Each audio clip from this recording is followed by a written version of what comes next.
everyone. My name is Katie Ilten, and I have my colleague, Briar Andresen.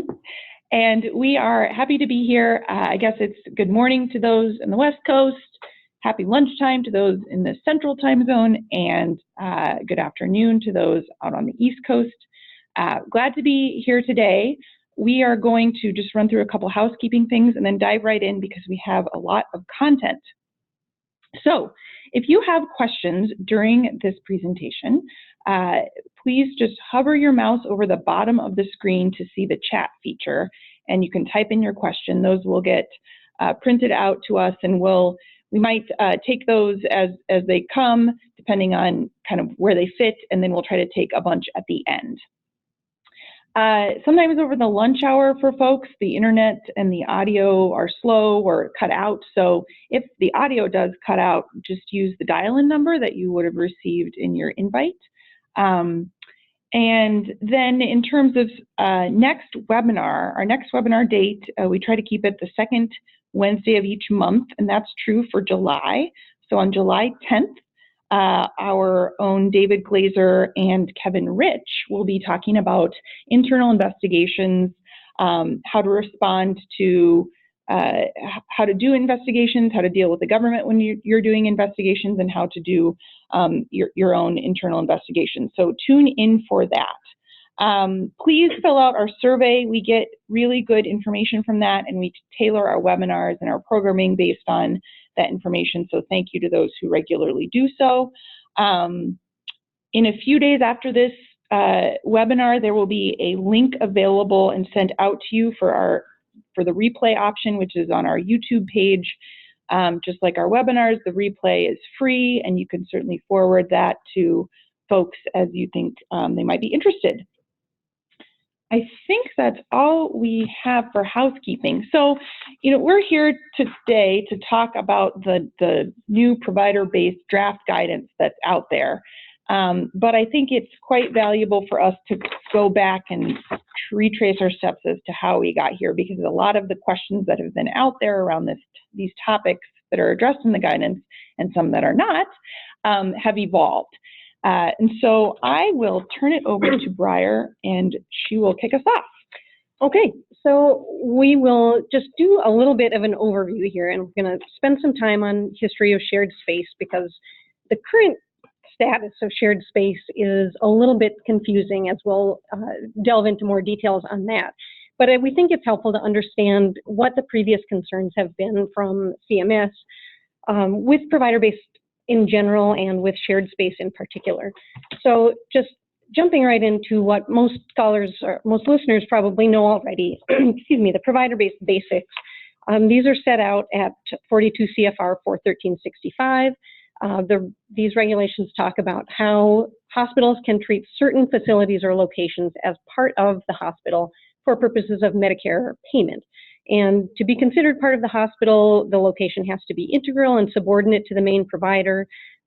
This is significant because the hospital can get better reimbursement for these locations because they get a facility fee paid by Medicare. There is, as noted, a bit of a lower physician fee schedule payment in provider-based space, but it's not so low that it makes that facility fee not worth it. Patients pay 2 copays in this space, the hospital and the professional copay. And it's important to note, too, not all payers recognize provider-based space at all. Generally, this is a Medicare issue. And there are different requirements for on-campus locations versus off-campus locations. Off-campus locations have to fulfill more requirements that are designed essentially to show that they are, in fact, integral and subordinate to that main provider. So there has been writing on the wall from CMS for some time where CMS has signaled its concerns about provider-based status in general, especially for off-campus space. That's been going on for some time. Changes really are now underway, though, and this new guidance that we'll talk about is a big development in that area. But CMS has been having for years some general unhappiness that they have been paying for services at a higher rate in these outpatient departments than they would in a physician clinic. They feel that the patients are getting the same service, but it's a higher cost to Medicare and it's a higher copay for patients, and they don't like it. So since 2014, CMS has been requiring the submission of data on where physician services have been furnished, so that CMS could figure out what are these services, what is happening where, so that they could clamp down on what they do not like. The big development in 2015 was a provision, an amendment to the Social Security Act, known as Section 603. And this was part of the Bipartisan Budget Act, and it said that essentially there can be no new off-campus provider-based departments. Provider-based status was not eliminated. It did not prevent the acquisition of departments by hospitals. 1365 is still there, but off-campus provider-based departments are not going to be permitted as new things anymore. So the general rule under 603, items and services furnished on or after January 1 of 2017 in a new off-campus outpatient department will not be paid under the outpatient prospective payment system, and instead get paid under the applicable payment system, which generally would be the physician fee schedule. There are exceptions for dedicated emergency departments and services provided there. Departments that were billing as outpatient space prior to November 2nd of 2015, and then critical access hospitals and rural healthcare clinics. One brief note on Section 603, they did make a special point of saying none of the determinations about on or off campus can be reviewed. So once CMS has made its determination on that, according to Section 603, that is that. So Katie is going to talk some about the current enforcement areas. So where we've seen CMS in the past, and then increasingly more recently, and focus on provider-based from an regulations from an enforcement perspective, has really been on this concept of sharing space. And then we've encountered some sort of provider-based department location disputes. Is the department on the main campus? Is it off the main campus? Those sorts of things. But I think that, at least anecdotally in our experience, our practice, where we've seen the enforcement of provider-based rules. And I guess the stakes are high with provider-based issues. We've seen the denial of off-campus provider-based departments, denials of attestations that have resulted in CMS thinking there are overpayments because a department was treated as a hospital, but in fact they found that it did not meet the provider-based requirements. There's certainly a possibility that CMS can conclude that the conditions of participation for hospitals were not met to an extent such that the provider agreement could be in jeopardy. So that's obviously a big deal. Federal False Claims Act, I don't think we're aware of a particular situation where the government has taken the position that failure to comply with provider-based rules creates an overpayment that was then retained, such that is then a false claim. But that framework is there and available, and so that's also a big deal. So kind of getting to our topic for today, shared space. And most of you know that CMS has been looking critically at shared spaces, i.e., well, in our experience, and I think in what the industry thinks of shared space, they're thinking of sharing space or commingling of hospital spaces and then clinic spaces, i.e. freestanding services. And that's been what has gotten the attention in the past. And CMS has said that there may be situations where the shared space is appropriate, but I don't think we've ever seen publicly them bless something like that. It's important to think about where is this in the law? What are we dealing with here? And in fact, there is not an express statute or regulation that describes when a hospital and a freestanding entity or even really two hospitals can share space in any sense. The provider-based regulation is actually just one regulation for 13.65. It does not mention shared space at all. There is some preamble language that discusses this idea, and then some manual language and a program memorandum that probably became manual language. It's worth noting that the program memorandum from back in 2003 actually talks pretty liberally about when a hospital might be able to share a space with a freestanding clinic, and I'll just read it really quickly. It says, for example, a hospital may lease space in a building that includes numerous physician offices, a DME supplier, and some other non-medical offices, in addition to housing the hospital's radiology department and an outpatient clinic. And then it goes on to say that the provider-based rules are site-specific, and so the provider, i.e. the hospital, would attest to the provider-based status of the radiology department and the outpatient clinic, but not the freestanding suppliers. So this memorandum from way back when provider-based rules came out seemed to suggest that there could be closely located freestanding hospital spaces without too much consternation over that concept. The preamble language that's worth knowing is preamble to the 2000 provider-based rule that says actually, when a commenter said, may clinic space be shared by two clinics when one is provider-based and one is freestanding without impacting the provider-based status of the clinic, the CMS's response was, quote, the question regarding sharing of space can be answered only in the context of a specific case, and we expect that such decisions will be made by our regional offices. So even in the actual preamble by which the rule was promulgated, and where there was an actual question about this commingling concept, the agency did not, stomp on it and said this is a case-by-case thing. And in fact, in the last 10 years or so, we've seen the regional offices take some positions on these issues of sharing hospital and freestanding space. But in every one that we are aware of, the regional offices have said no, that cannot happen. And so they've given various reasons for why, but it's important to understand that the reasoning and rationale that we're seeing from the regional offices are coming from, not from a survey perspective where the hospital is being surveyed by the state agency or an accrediting organization and they're getting a 2567 with respect to deficiencies. The question was being brought up, and the answer was coming in the form of a hospital trying to attest for a space that it believed to be provider-based, but was not considered provider-based when the agency said, no, we're denying your off-campus department attestation, and we're going to send you a long letter explaining why.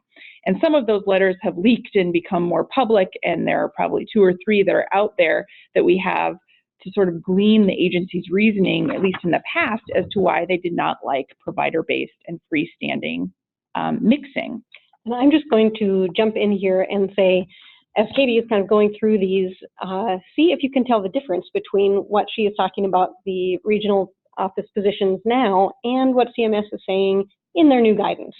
It's strikingly different, I think you will find. So the first one that we know about, that everyone seems to know about, is the Region 5 letter coming out of Chicago. I believe it was an Indiana situation. But the Chicago office said that a freestanding radiology department within a hospital could not be.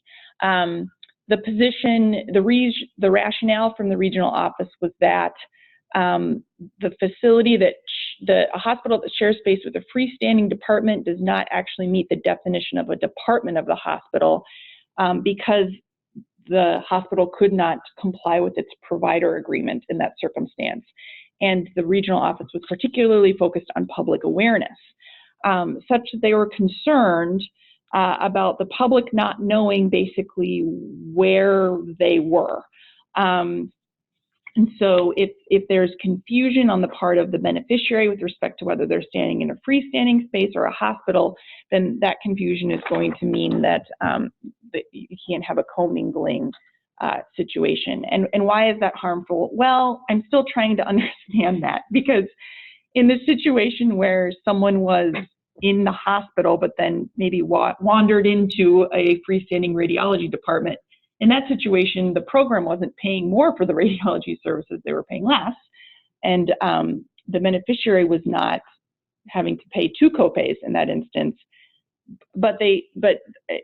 So I think the harm actually wasn't there, but that is generally the harm that CMS is purported to be worried about, which is patients not knowing when they're going to get 2 copays, not knowing when they're going to get charged more, not understanding where they are from a payment perspective.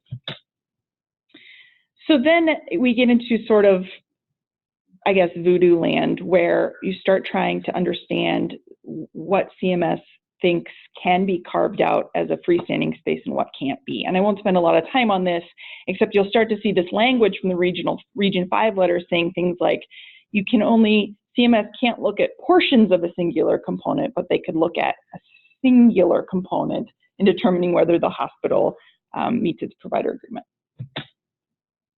So that was, I believe, 2011 in Region 5. Region 8, the Denver office came out, I think in 2016. There was a new letter floating around a Montana hospital, I believe, where the hospital was leasing office space in one of its buildings to a visiting specialty physician a couple days a month. And the Denver office concluded, again, that when the hospital shares space with a freestanding facility, they couldn't make a provider-based, couldn't consider the department of the hospital to be meeting the provider agreement. And again, they were focused on the public awareness aspect of this. And this is where some of the scary language, I call it, started to come out that got people concerned, because the regional office was saying things like so the particular elements they were concerned about causing confusion included things that are present in a lot of cases, like medical office buildings and hospital campuses, where you have shared entrances, you have shared registration and waiting areas, you may pass through a clinic to get to a hospital area, and then you have commingling of staff and signage that indicates a particular space is both hospital and freestanding. So this is where some of the concepts that are quite common in many of our lives began to be called out by CMS. Another place this rationale went is with respect to who rent was being paid to in a particular circumstance. So it seemed like CMS was saying in this circumstance, rent that's paid to a tenant, so like a sublease, would mean there was a mixing component that wouldn't be allowed, whereas rent paid to a landlord meant that maybe it could be a singular component. And again, I guess singular components are okay, but this is where we start to see some of these tones of what CMS thinks about office sharing arrangements and leases. And I would say not supported by any actual regulatory language. Right. I mean, the idea of who you're paying rent to affecting public awareness or anything else seems like a strange concept, but. Yes, good point. A bunch of people in the industry studying these 2 distinct letters that happened to be leaked to the press and trying to design their hospital campuses based on this was getting a little crazy. And I think this letter was the one that went the farthest to say you could not have an exclusive entrance, waiting, or registration areas, and you had to have a distinct suite designation recognized by the Postal Service. And that was sort of the farthest that we've seen it go, because when we talk about distinct suites, for those of you who work with IDTFs, that is something that must happen practically per the regulation for IDTFs. And so that caused some concern. More of the same discussion about what can and cannot be shared, and it seems like most things could not be shared. So In both of these circumstances, it was a letter saying that you could not attest and that the provider-based department was actually not a provider-based department. There was an overpayment assessed. So that's how we got to just last year.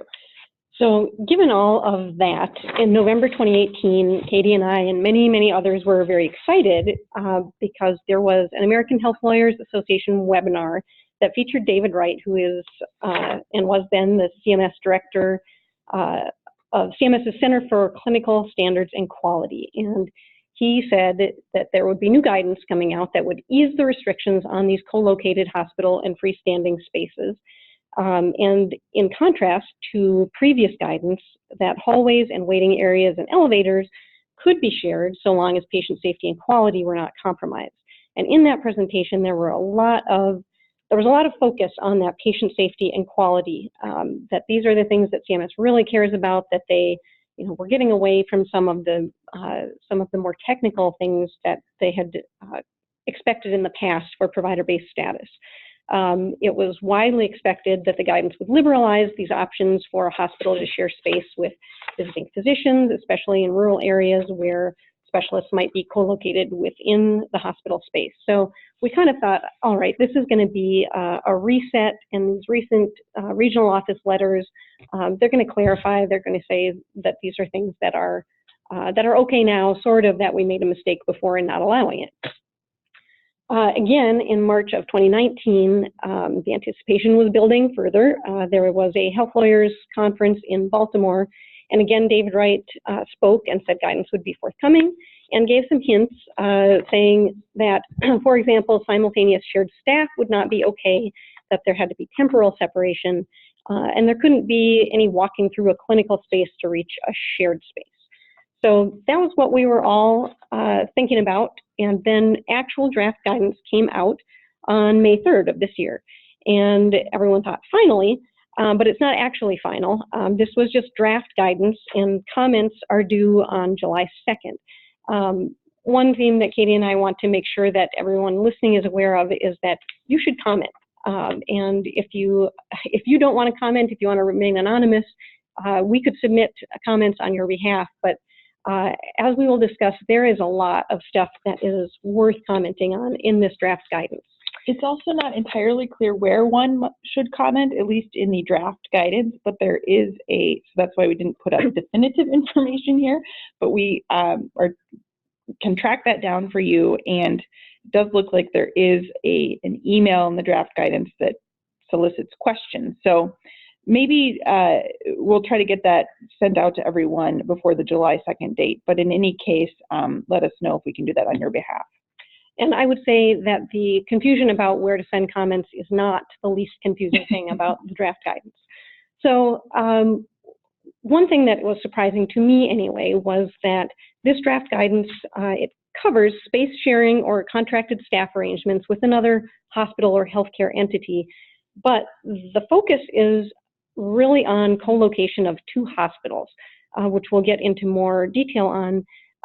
But I was expecting to see more on, as Katie mentioned, the sharing of hospital space with a freestanding entity, with a freestanding physician clinic or similar situations, which we see a lot.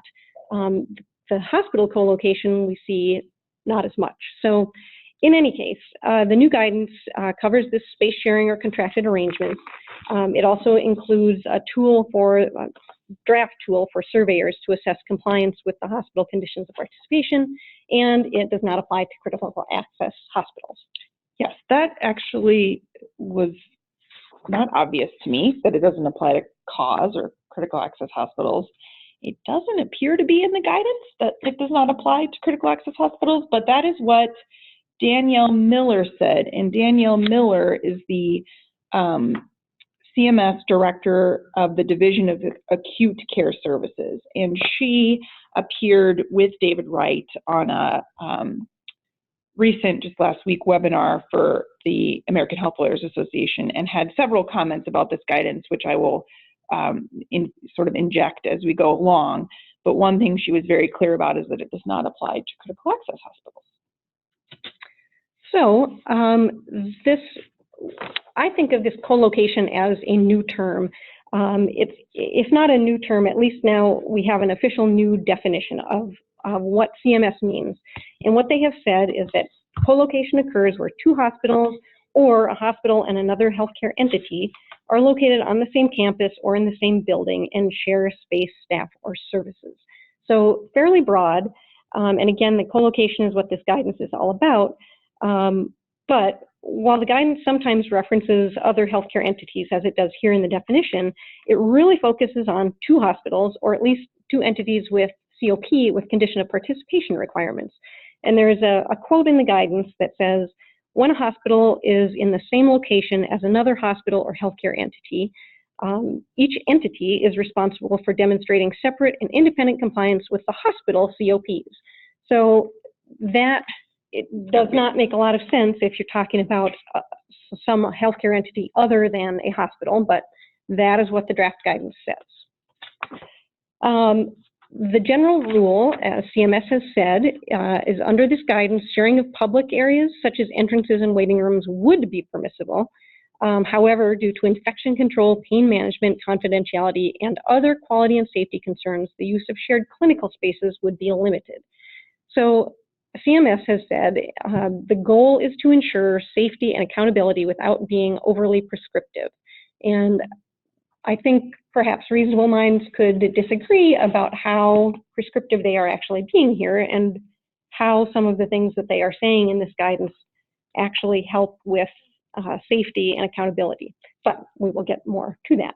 So one positive note, to be positive where possible, is that, so if you'll recall that Region 8 letter had said no shared entrances. We do see now in the draft guidance that entrances may be shared and waiting rooms may be shared. So at least some of that, I guess, doubt or concern has been lifted somewhat in those two respects. Agree. So the guidance says a hospital must have distinct space. Defined and distinct spaces of operation for which it maintains control at all times. And they go into quite a bit of discussion about these distinct spaces and what must be there. They note that these distinct spaces include clinical spaces designated for patient care and necessary for the protection of patients, including their right to privacy and to receive care in a safe environment and to have confidentiality of their patient records. Sorry, go ahead. Well, I was just going to say, when I listened to the AHLA webinar last week with Danielle Miller, she was very, very, very focused on privacy being sort of the paramount concern, safety also being up there, but very focused on that, which is clearly, for those who have been tracking this, sort of a new and different theme than the previous admonition. Yeah, the public awareness piece has kind of fallen by the wayside. Fallen away. And this idea that commingling is harmful to patients is the focus. So they say shared clinical space is not okay, and that commingling of patients in a clinical area, such as a nursing unit, from two co-located entities could pose a risk to safety, as they might have two different infection control plans and jeopardize the right to personal privacy and confidentiality of their medical records. So I am unclear on how a commingled situation would be different from any other hospital waiting room where you would have patients sitting around and waiting, and why it couldn't be that a hospital and their co-located entity, couldn't they have the same infection control provisions either by contract or otherwise? Couldn't the entity just agree to follow the hospital conditions of participation with regard to infection control? It is not at all clear to me how that is a patient safety issue, but if any listeners can explain it to me, I would be very interested in hearing more about that.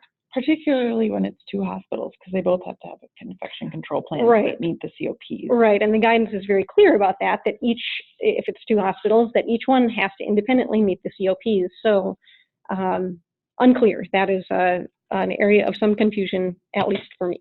I'm just going to interject a couple of questions about, can you give us an example of two hospitals that are co-located? And I think that, just to emphasize, I think that there must be those situations out there. We're not aware of very many of them. And so I think the message here, one of them is, if you are in a, I think, more unique scenario where you are co-locating one hospital with maybe another hospital's outpatient department. Not sure how often that happens, but if that is you, guidance is going to be very applicable to you. If it's not you, but you're still confused about when you can share space with other non-hospitals, that means you all need to comment so that we get clarity.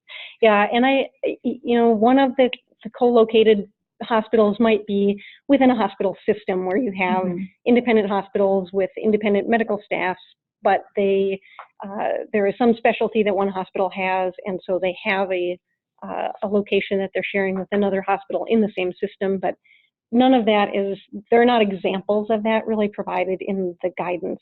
Maybe a rehab is. Yeah, they talk about rehab hospitals, but it's, as Katie mentioned, I think this is not the typical sharing space that people have been most concerned about for years and years. This is something new. More on when sharing space is not okay. This guidance says that a hospital shouldn't share space where patients are receiving care, including nursing units, including hallways and nursing stations, and exam and procedure rooms located within nursing units, which makes some sense. And then they jump to outpatient clinics as just a whole general category of a space where patients are receiving care where you wouldn't be able to share space, which seems overly broad. And is sort of lumped in, a whole outpatient clinic is lumped in with nursing stations and emergency departments and post-anesthesia care units. So that too, I think, requires CMS to do some description of what they really mean when they're saying that shared clinical space is not okay. And presumably, the outpatient clinic, there could be a shared waiting area, I think, but that's unclear, right? Because the outpatient clinic might be broad. Danielle Miller gave two other examples of clinical space that could not be shared, and she called this clinical space medical record department.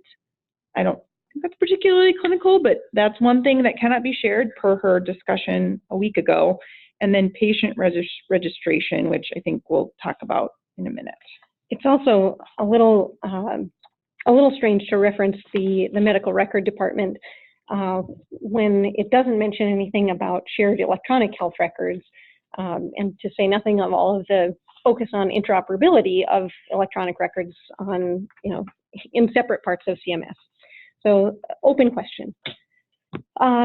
They did clarify what shared spaces are specifically permitted, and it is public spaces and public paths of travel that are used by both the hospital and the co-located healthcare entity, which I think is a little bit circular, perhaps, but that is what we've got as a specified okay to share space. They gave some examples of these public spaces: lobbies, waiting rooms, reception areas with separate check-in areas and clear signage. So there is a nod to their past fixation on public awareness. Public restrooms and staff lounges are okay. Elevators are okay. And main corridors through non-clinical areas and main entrances to a building. Again, this public awareness caused so much confusion and concern before, and now just seems like they've given up on all of that. It's interesting because Danielle Miller's comments about how you couldn't have shared registration was not about this confusion with respect to how much you would be billed. Two copays or one. Rather, her statement was that Hospital 1 should not know if someone is checking into Hospital 2. So I guess as you're looking at these, we'll see what the final guidance is, but as you're looking at these registration areas, you should really be focused not on public awareness, but on privacy, and have a plan for showing how the registration areas are sufficiently separate so that they're private enough. Agree. CMS also wanted to talk and make clear that travel through clinical spaces would not be permitted. So a path of travel through an inpatient nursing unit to get to the shared space would not be okay. Similarly, travel through a clinical hospital department, again, with this outpatient medical clinic as a thing, lab, pharmacy, imaging, and so on. And the idea, again, that these are better for patient confidentiality and infection control purposes, and I'm not sure that I can get all the way there. If you have patients of a hospital that are walking through a nursing unit or an outpatient medical clinic, I'm not sure how those patients would differ any from patients of the freestanding entity or whatever else that was walking through the same area. It seems that the risk is the same. Permitted paths of travel, on the other hand, again, these main hospital corridors with distinct entrances to departments. And it's necessary to identify for the public which healthcare entity is performing the services in which department. So, signage is still there as a thing, and people should still be aware of it, but it seems to be an afterthought. One question that came up on the public paths of travel in this webinar last week, and that I've had in my mind, is when I think about, so setting the stage, when I think about a modern hospital, you don't see the long, newly built, right? You don't see these long corridors all the time with doors into and out of units. It's more, you often see nursing stations that may then, be open and then have different units around them. And so how do you have a public path of travel that isn't taking someone through a clinical area? And one of the questions was to Danielle Miller was, do you have to have a hallway, an actual hallway with like actual doors that open and close to the units in order for it to be okay, i.e. public, and if you don't have those things, is it then a clinical space? And she said, no, CMS does not intend to be so prescriptive that you have to have actual physical doors leading into units that are clinical and then therefore not able to be shared. So I don't think you have to go redesign your hospital right just yet, but importantly, you need to have a plan for how this is supposed to work. And so getting to the survey procedures, what's nice about the guidance is they do kind of tick through various things that surveyors, just like other survey guidance, are going to be told to look for. And one thing they're going to look for in this, with this respect to distinct and shared spaces, is they're going to ask for a floor plan. So have your floor plan ready. And Katie, we've got a question that is relevant here for you. Has there been any indication from CMS if during a survey prior to finalization of this guidance, will CMS or the regional offices be enforcing prior or new guidance regarding shared space, lobbies, and entrances? So I would say that Danielle Miller did not answer that exact question, but her comments indicate that this is not final, that it will be finalized and then communicated to state survey agencies and accreditation. So I would expect that they wouldn't be looking at these things and expecting these things now, given that they're in draft form. I would agree. I think it is a little bit difficult to say, okay, well, we'll rely on their previous guidance, which was so weirdly limited and seems kind of the opposite almost of what we're seeing now from guidance. So I would say keep make sure you're focused on public awareness and so on, and maybe be less concerned about shared waiting rooms, which seems like they're not going to nail you for right now, and get your floor plan together and try and show your distinct space and where patients are going. But I feel like this is a real squishy area right now for enforcement if you've got an upcoming survey. We'll talk about contracted services in a moment. Related to surveys, what they've said is if they're surveying one hospital, whether it's complaint or routine survey, and they find an issue with this shared versus distinct guidance, they will cite both hospitals. So they will open up a complaint survey of the one that they aren't surveying and initiate that and cite both. So noncompliance for one is noncompliance for both, which begs the question, what do you do if it's if it's a clinic that's a freestanding, they don't have really surveys. So I don't think they'll be citing the clinic, but an issue for your hospital is probably enough to be concerning. So, and one other quick question too. from a listener saying, when you say this doesn't apply to critical access hospitals, are you saying that every time the slide says hospital, it doesn't apply to a critical access hospital, and what requirements would they have to follow? That's a great question. It's a really good question, and I think that we are saying none of the, anytime we're saying hospital, it doesn't apply. I wonder if they would consider a critical access hospital co-located with another non-critical access hospital, though, to be subject to the guidance. And that's interesting. We don't really know that. Right. I think you, if you're a critical access hospital, you keep your focus on those conditions of participation and don't lose a lot of sleep over this just yet. Okay, we're going to spend a couple minutes talking about leased space versus time sharing, which is a topic that you will find is not really addressed in the guidance, but has been commented on, and just recently by Ms. Miller last week, and that was a topic that solicited a lot of questions by industry, because in the past regional office letters, we were seeing comments, as we mentioned, about who leases from whom and where is payment made, and that may, whether you're subleasing or leasing may have an effect on whether you can commingle space or whether the space is considered commingling. So don't look for this in the guidance, but in her comments last week, and actually in her written slides from last week, Ms. Miller said expressly, there may be instances where a provider may lease space from a hospital, and that a leased space is not co-location because the tenant is responsible for that space under the terms of their lease agreement with the landlord, and the hospital that's leasing the space is not responsible, apparently, for what's inside that space during the lease.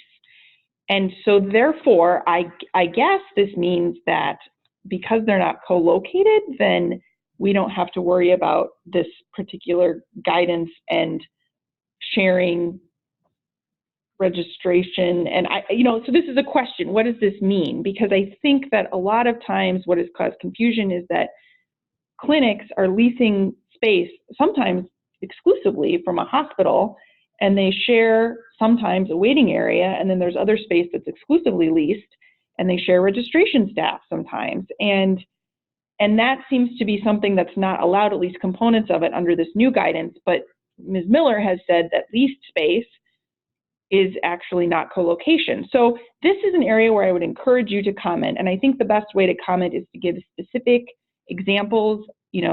I'm a physician, I lease office space from the hospital. It's on a 24/7 basis. I share registration desk. They check my patients in. What do I need? What does the hospital need to be concerned about? So probably the hospital is going to be the one who cares here. But this is an area where we need comments. And we do have one question that just came in. What if you are leasing space to a freestanding provider, right, same suite with its own space, registration, and signage? Is it okay, as we never use for the hospital provider-based? And does it need to then be on our floor plans? I feel like that is a really open question. It's an open question. It seems like if you're not sharing registration or waiting rooms or much of anything, then that should really not be within the scope of the surveyor's, I guess, viewpoint. And that seems to be the best scenario, where you have something in the same building as a hospital. That seems to be the best scenario, where you're not sharing anything. So I would think you would be okay. It's where you start to share office staff and whatnot, or maybe share a lab, as to foreshadow, where we run into questions about whether leased space is in fact okay, per Danielle Miller's comments. And Katie, I'm going to assume that there isn't any, during Ms. Miller's comments, there were not any specific questions or answers about sharing space that is sharing space a couple days a week. No. So she mentioned this idea of time sharing, which isn't really defined, but what she said about time sharing is this, and then we'll go into what it means. There may be instances where visiting providers use space, equipment, supplies within the hospital at a particular time, but not lease the space. And in that timeshare, the hospital is responsible for maintaining the space, equipment, and supplies to maintain compliance with the COPs. And this doesn't surprise me in the situation where the hospital might let a visiting specialist use their office. And obviously, if the hospital is, if it's under a professional services agreement, the hospital is billing for the services of the physician, then as a hospital department, then of course the hospital would be responsible for all of those requirements. It's the situation where you might use a room a couple times a week for a couple hours. I think this happens, and the physician bills out on their own, but it's not an exclusive 24/7 lease. And that's what I think of in terms of office sharing and time sharing, where you technically have two types of bills going out depending on the time of the week. And in that case, I'm not sure if she's saying that's okay, but the hospital's still on the hook for the stuff that's the hospital's. So I think there are a host of situations out there that need to be clarified. And I will say one of the questions that went to her last week was actually a really good one. It was, what if hospital A leases space from hospital B? Which is, the two hospitals sharing space is exactly what she was really focused on, and what the draft guidance seems to focus on. What if hospital A leases space from hospital B? Is that co-location? It seems like it is, but the statements about leasing maybe imply that it's not. So I think the point is really probe this and figure out if your situation is covered, and if there's confusion, then I would lob a comment out there. Okay, so continuing into the gray areas, there are three chunks in this draft guidance. We talked about the first chunk, which was distinct space and shared space, and then now they moved into contracted services. So the guidance is addressing the situation where a hospital is contracting for certain services that are required to be provided under the COPs, and that contract is either for another co-located hospital or healthcare. It is for another co-located hospital or healthcare entity to provide those services. So basically sharing particular types of services, either between the two or from a third party, and how is that supposed to work? So apparently there were questions about whether you could do this, and you can do contracted services under certain limitations that the guidance then goes into. I think maybe a good way to think about this that we've seen is where you have an emergency department, which is a hospital space, co-located or in the same building as an urgent care freestanding space, because there may be shared services between them, and then maybe even in the building there's a third-party healthcare provider, lab, pharmacy that then serves both of them. So both of those scenarios would be situations where you might have contracted services that this guidance would address. So it's very clear that the CMS is very clear that each hospital has to independently meet the staffing requirements of the COPs for the services that it provides. So when staff are obtained by contract from another entity, the staff that are contracted have to work solely for the hospital that's contracting for them during a specific shift, and they can't float between the two hospitals or between the two entities during the same shift, or in the case of clinical staff, be on call. Actually, not even just clinical staff, could be housekeeping apparently, can't be on call for another if they're providing services for the one that's contracting for them. So they have to know who their boss is, and they can't have two bosses at once. And except for medical staff. Except for, so yes. So physicians can float around as they wish, yes. And apparently who cares about any infection control in that case? Right. The medical staff, members of the medical staff at a hospital or other entity, that's not the staff we're talking about, and I'll mention that again. We're talking about non-medical staff. So they give some examples in the guidance. Again, we're quoting a lot from the guidance, so you can look at the language. So the COPs and the Medicare statute say that the hospital must be able to provide nursing services at all times, and and the guidance says, if such staff are being shared between two entities at the same time, then the hospital or hospitals, if it's two of them, is not meeting the conditions of participation. So your nursing staff can't be contracted for one place and then be on call for another place. They can't float between. And then they go on to say that this prohibition on sharing staff applies to several other things, including the lab, the pharmacy, and the nursing directors. So this has been sort of a big deal because it's very common that you have either a lab serving two hospitals or one hospital's lab serving another hospital, and the lab is doing lab for all of the people. And so what does that mean? Can we only do labs for hospital A for 30 minutes and then hospital B for 30 minutes? And I would say this language in the guidance seems to me to be directly contradicted by language in the current actual conditions of participation, which for nursing director, for example, the COPs say that if there's a multi-campus hospital, it can't have one integrated nursing service with one director of nursing who manages nursing staff for all three. You can't just have one nursing service.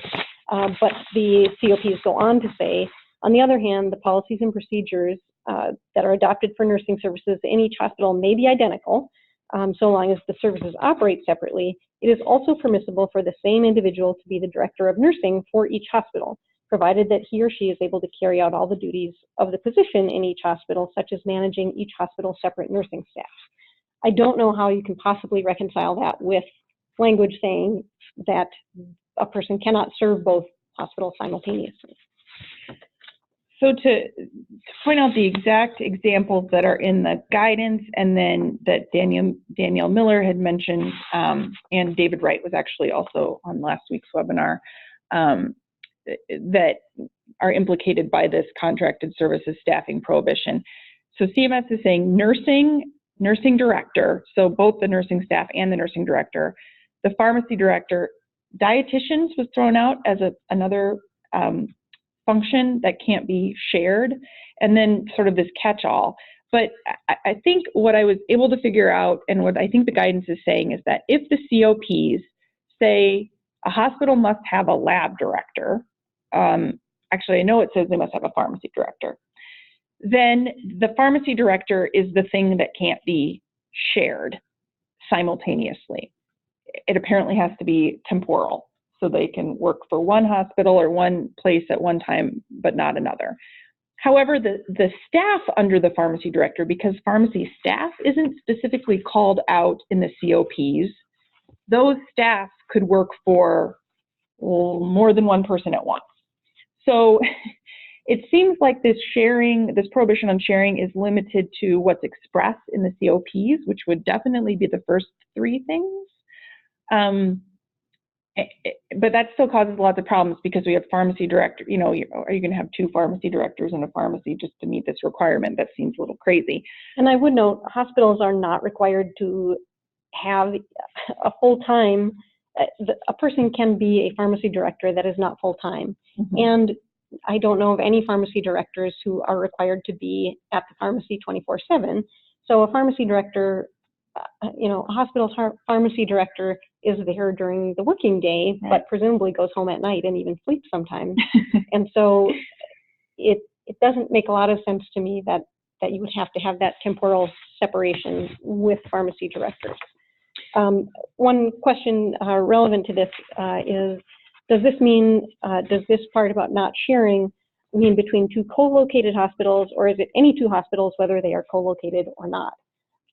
Which I think is a great question. That's a great question. And folks were struggling with this last week with Danielle, because they really are only talking about these things with respect to co-location. But if you go to the beginning of the guidance, co-location is defined pretty broadly. It does still have a geographic component, but it talks about co-location as possibly being occurring when, is on page 1 or page 2 of the guidance. Co-location occurs where two hospitals or a hospital and another healthcare entity are located on the same campus or in the same building.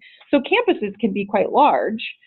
So I guess the answer to the question is I would not be up at night worrying about sharing where they're not co-located on the same campus. But anything less than that, or closer than that, seems to possibly be covered by this guidance. And that seems a little weird that that a hospital could in fact share a pharmacy director with some other hospital that is not co-located, but could not share a pharmacy director with a co-located facility. Yes, very strange, bizarre result. Now, the good thing is that very quickly, just as all of you, I'm sure, are, people were jumping on, oh my gosh, we're at 12:55, we're going to keep moving here. People were jumping on this topic in last week's webinar and asking all sorts of presenting all sorts of scenarios, sharing lab, sharing pharmacy in the same building, sharing housekeeping. What does this mean for everything? And it was very clear pretty quickly that the CMS representatives on that call were starting to realize the impact and the potential scope of what they were saying and the confusion that may come about.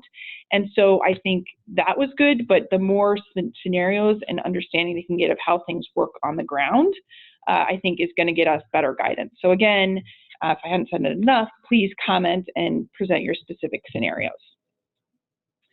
The other thing I want to point out about contracted services and staffing that is the first time I've seen this requirement in the COPs or in the COP guidance, is this note that staff must always be immediately available to provide services. I don't think that language is in the COPs.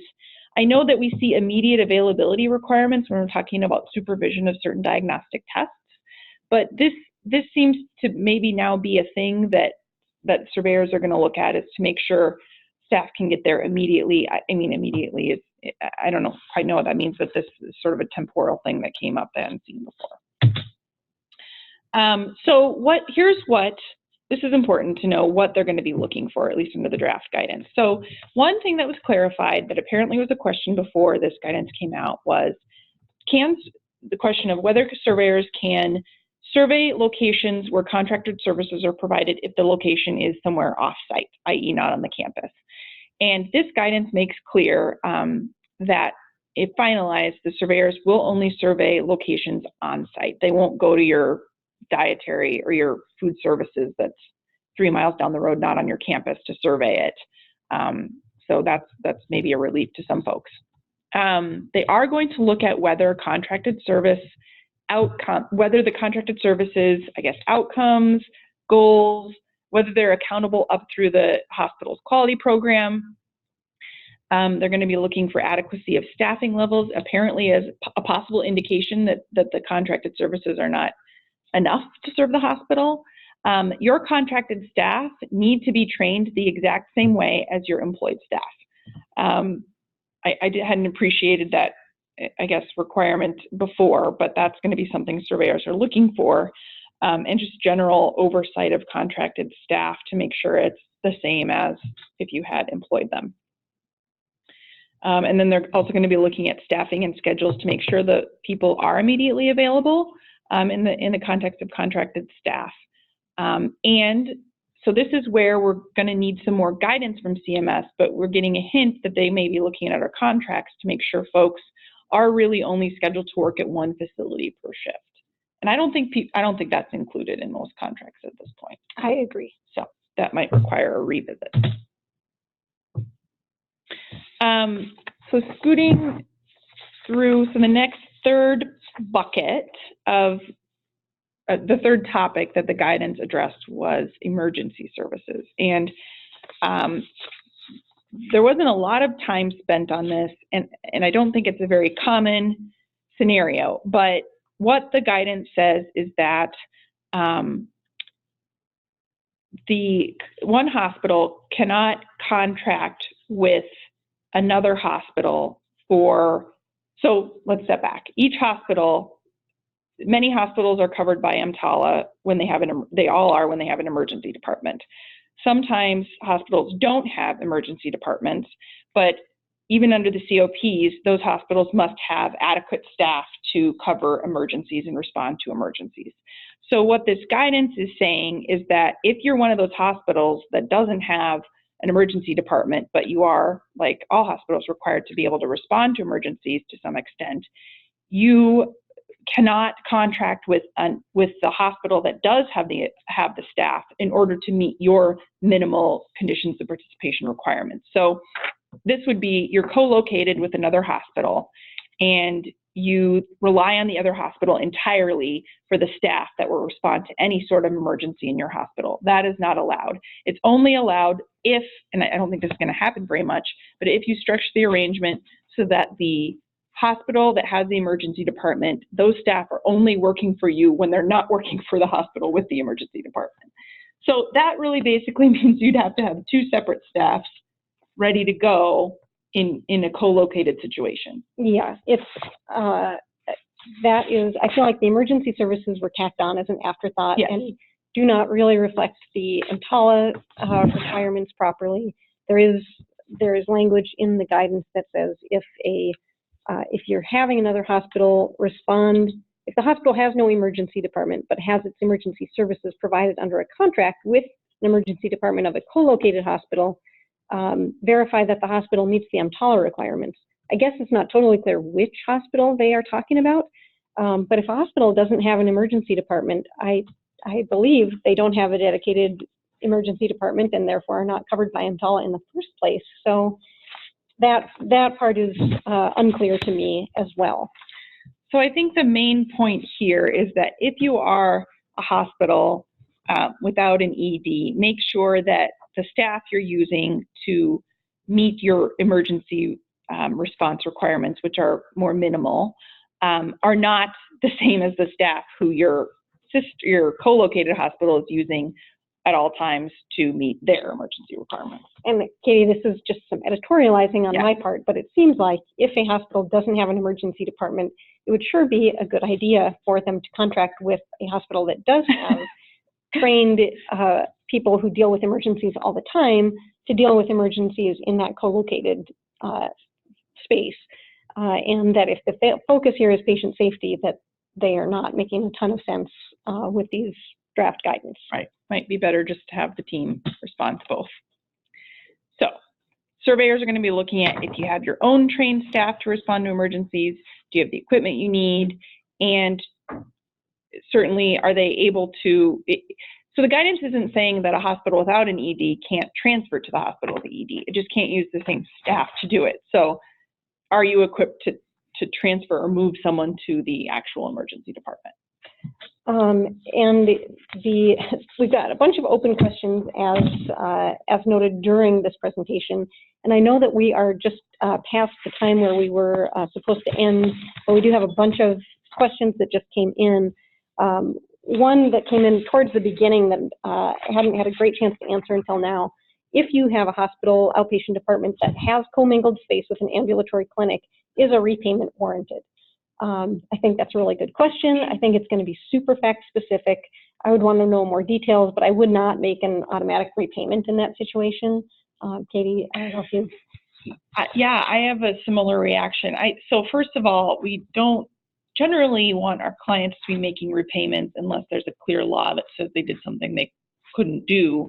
And in the co-location context, as we talked about at the beginning, the law doesn't really say, the actual law doesn't say much about co-location. Yeah, I would also be curious about if that space if you'd submitted an attestation for that space and hadn't changed anything since your attestation, you may have an argument that CMS has already approved whatever has been going on.